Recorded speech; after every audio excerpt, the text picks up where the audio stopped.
There's a moment, often quiet and a little unexpected, when you realize you've reached the end.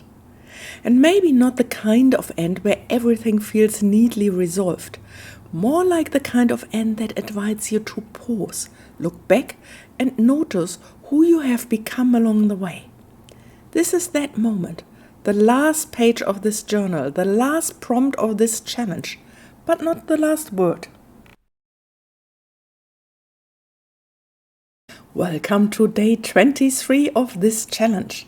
No flip through today, we'll save that for the big final reflection video coming up in a few days.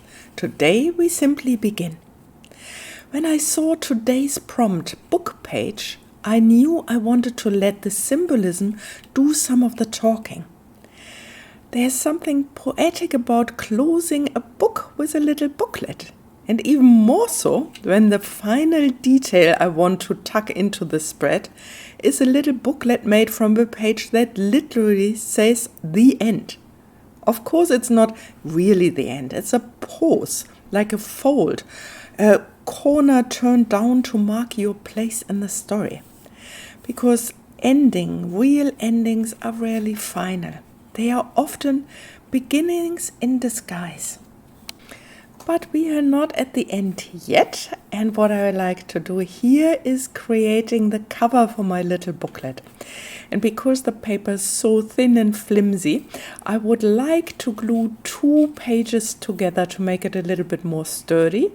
And because I want to have the writing in the same directions when I open the booklet, I am tearing it in half and make sure the writing goes in the same direction on the front and on the back page. Just using my glue stick, because gluing paper on paper, glue stick is perfectly fine.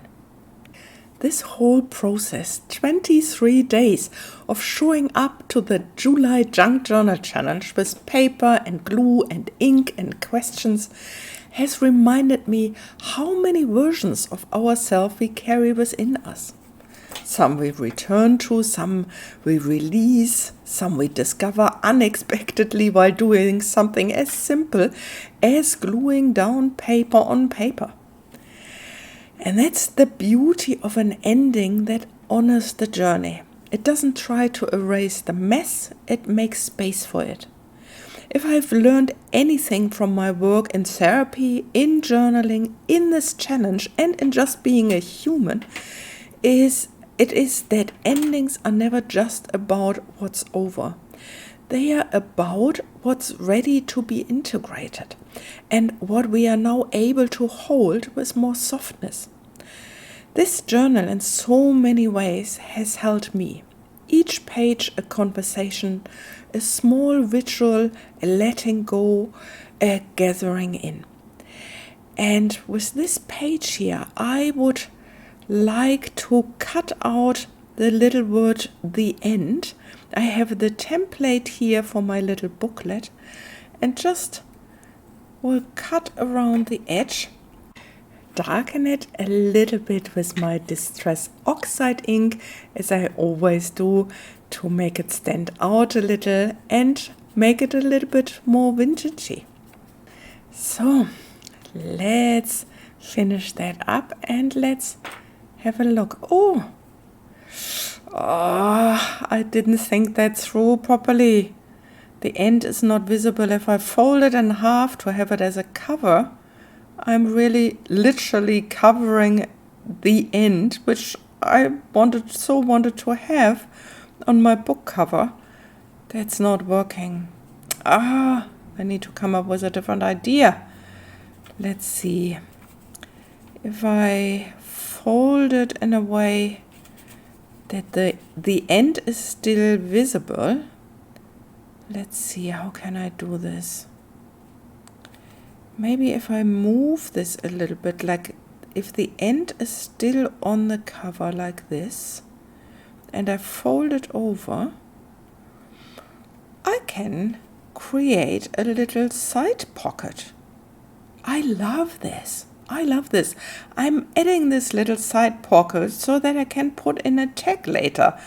Some hidden message or something special. Ha!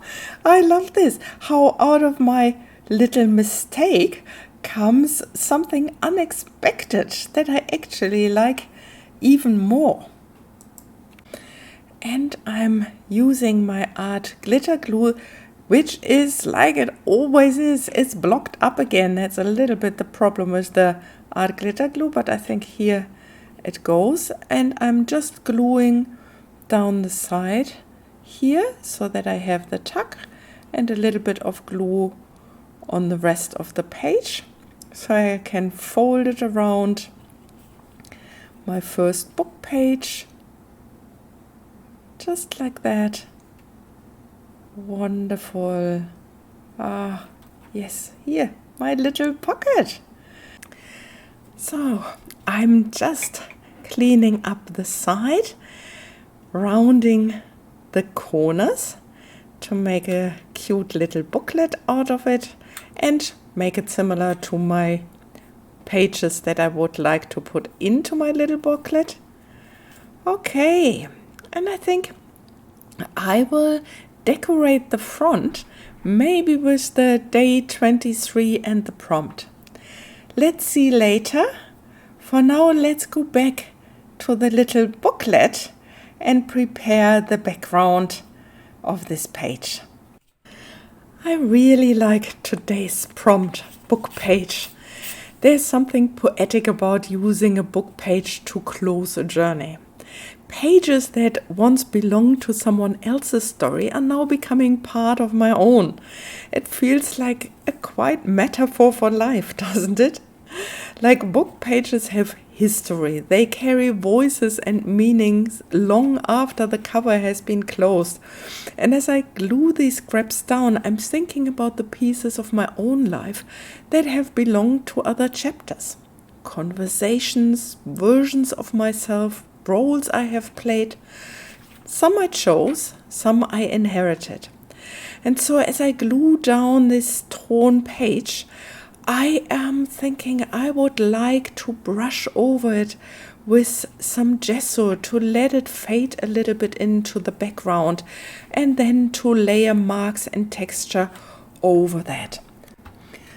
And while I'm doing this, I keep thinking, isn't that what we do with our memories too?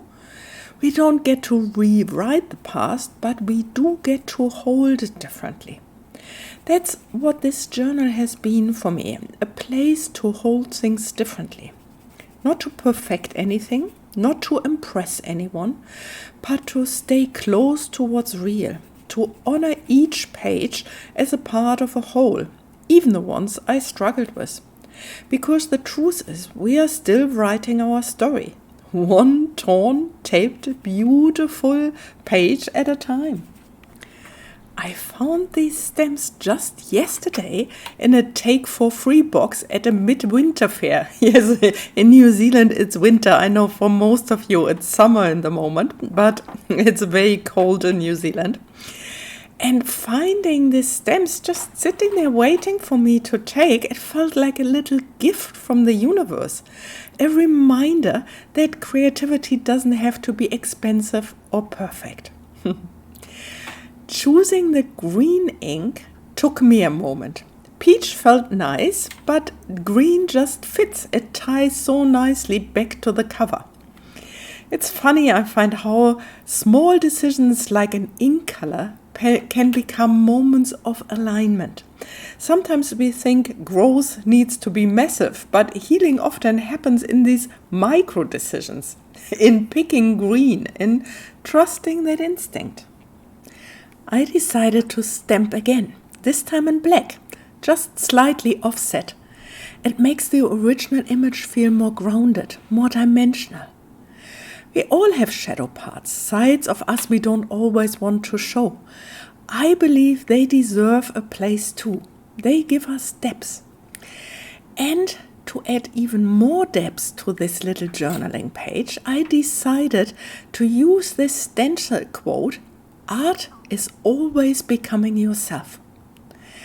Modeling paste is slow and messy and very tactile. I love that because becoming yourself is slow, messy, tactile too. It doesn't happen in your head alone. It happens in your hands, in your body, in your breath. And the quote today, it says, "You are still writing your story. One torn, taped, beautiful page at a time."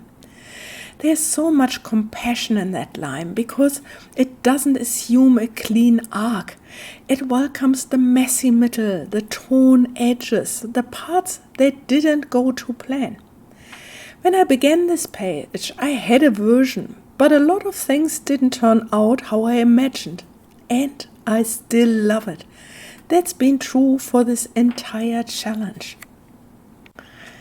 So, let's come to the finishing part of binding the booklet into this little accordion journal. I'm using thread here that is designed for binding in little booklets, but you can use any little bit thicker thread you have. I'm using 3 times the length of the height of my little booklet here, and many of you might know a 3-hole pamphlet stitch. If you do and you don't want to watch me, you can jump to the final flip through. But if that's the first time, have a look here. First, I'm poking through the middle, and then I am poking. Let's do this upright to see it a little bit better. Wait a second. Let's crease the fold again. Okay, I'm poking through the middle with my needle, and then I'm poking here through the fold in the middle where I would like the middle of the book to be. Then I pull it through, leave a little bit of a tail holding it. I poke a little hole through here so it's easier for me to see the holes from the other side. So 3 holes all together. Then I turn it around. I go back through the upper hole and it comes through here. You can see it. Then I pull it through and then I go all the way down to the 3rd hole that I just have poked. Pull it through, pull it tightly. Then I look on the outside, go to the middle hole again and make sure that one thread is on the left side, the other thread is on the right side, and that I am not slicing my yarn, because otherwise it's very hard to pull the thread into place. Okay, after I have finished that, I just make a little knot and tie it all together. Binding this bootleg feels really like a closure. Not the kind that finishes everything, but the kind that says, this page is full, let's move forward. Closure isn't always neat. It doesn't mean we have all the answers. Sometimes it just means we are willing to keep going. And here it is, the last page. Stamped, layered, stitched, imperfect buttonhole. If you joined me for all 23 prompts, thank you. You have traveled with me not just through paper and ink, but through memory, meaning, a bit of soul searching, and your presence here has mattered. It always does. If this page or this process spoke to you, I'd love to hear about it in the comments. Subscribe if you haven't yet. A full flip through and reflection is on the way soon. Until then, may your endings be kind and may you always remember the story's not over. You are still writing it. One torn, taped, beautiful page at a time.